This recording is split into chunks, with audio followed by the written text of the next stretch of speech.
Pride and Prejudice by Jane Austen. Chapter 3.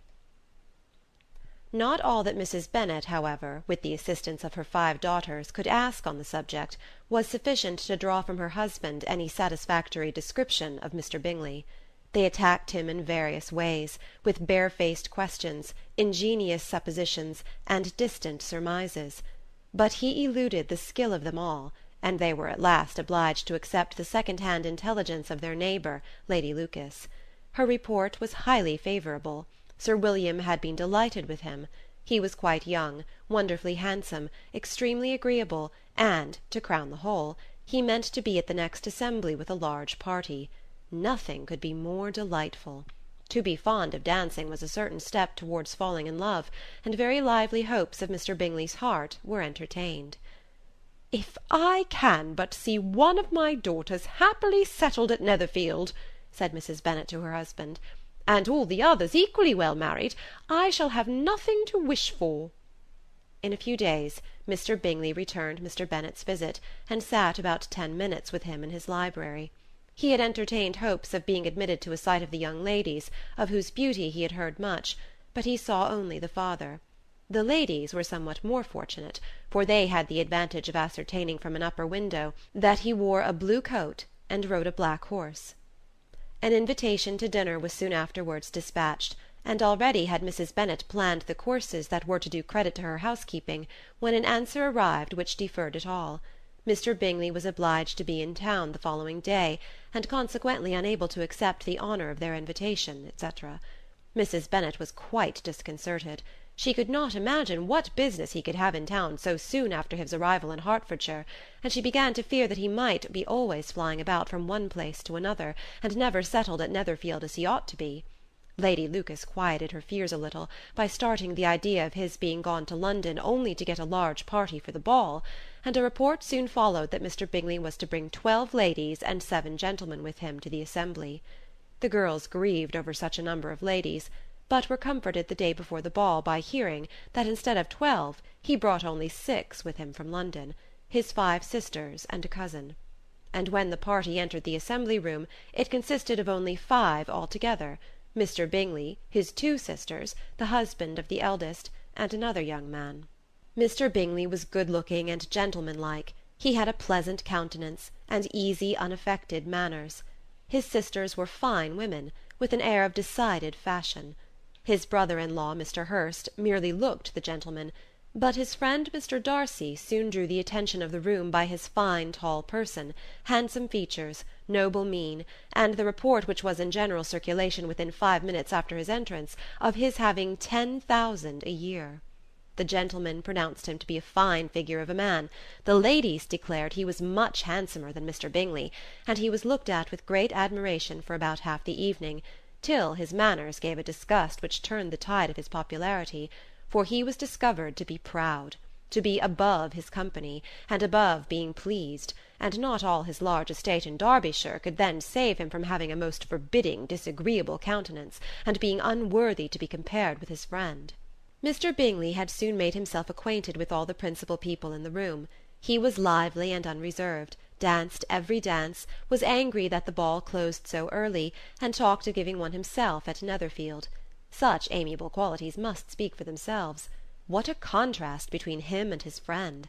Mr. Darcy danced only once with Mrs. Hurst and once with Miss Bingley, declined being introduced to any other lady, and spent the rest of the evening in walking about the room, speaking occasionally to one of his own party. His character was decided.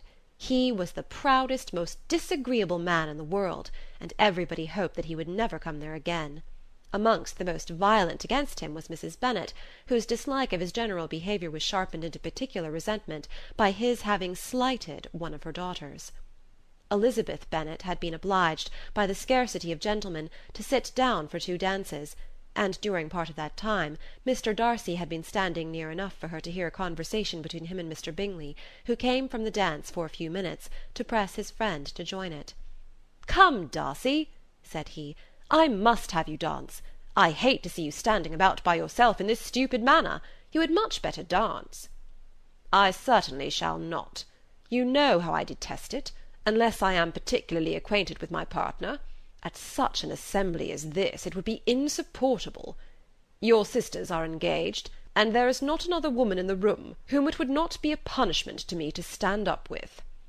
"I would not be so fastidious as you are," cried Mr. Bingley, "for a kingdom.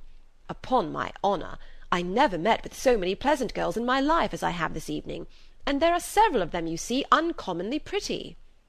"You are dancing with the only handsome girl in the room," said Mr. Darcy, looking at the eldest Miss Bennet. "Oh, she is the most beautiful creature I ever beheld. But there is one of her sisters sitting down just behind you, who is very pretty, and I dare say very agreeable. Do let me ask my partner to introduce you." "Which do you mean?" And turning round, he looked for a moment at Elizabeth, till catching her eye, he withdrew his own and coldly said, "She is tolerable, but not handsome enough to tempt me. I am in no humour at present to give consequence to young ladies who are slighted by other men. You had better return to your partner, and enjoy her smiles, for you are wasting your time with me." Mr. Bingley followed his advice. Mr. Darcy walked off, and Elizabeth remained with no very cordial feelings towards him. She told the story, however, with great spirit among her friends, for she had a lively, playful disposition, which delighted in anything ridiculous. The evening altogether passed off pleasantly to the whole family. Mrs. Bennet had seen her eldest daughter much admired by the Netherfield party. Mr. Bingley had danced with her twice, and she had been distinguished by his sisters. Jane was as much gratified by this as her mother could be, though in a quieter way. Elizabeth felt Jane's pleasure. Mary had heard herself mentioned to Miss Bingley as the most accomplished girl in the neighbourhood, and Catherine and Lydia had been fortunate enough never to be without partners, which was all that they had yet learnt to care for at a ball. They returned, therefore, in good spirits to Longbourn, the village where they lived, and of which they were the principal inhabitants. They found Mr. Bennet still up. With a book he was regardless of time, and on the present occasion he had a good deal of curiosity as to the events of an evening which had raised such splendid expectations. He had rather hoped that his wife's views on the stranger would be disappointed, but he soon found out that he had a different story to hear. "Oh, my dear Mr. Bennet," as she entered the room, "we have had a most delightful evening, a most excellent ball. I wish you had been there. Jane was so admired, nothing could be like it. Everybody said how well she looked, and Mr. Bingley thought her quite beautiful, and danced with her twice. Only think of that, my dear, he actually danced with her twice, and she was the only creature in the room that he asked a second time. First of all he asked Miss Lucas.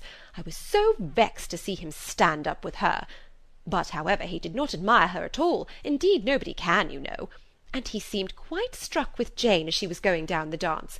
So he inquired who she was, and got introduced, and asked her for the next two.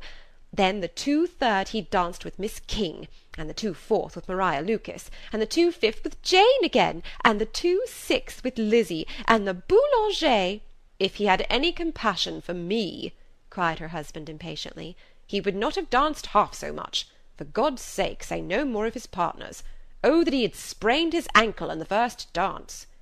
"Oh, my dear, I am quite delighted with him. He is so excessively handsome, and his sisters are charming women. I never in my life saw anything more elegant than their dresses. I dare say the lace upon Mrs. Hurst's gown—" Here she was interrupted again. Mr. Bennet protested against any description of finery. She was therefore obliged to seek another branch of the subject, and related, with much bitterness of spirit and some exaggeration, the shocking rudeness of Mr. Darcy.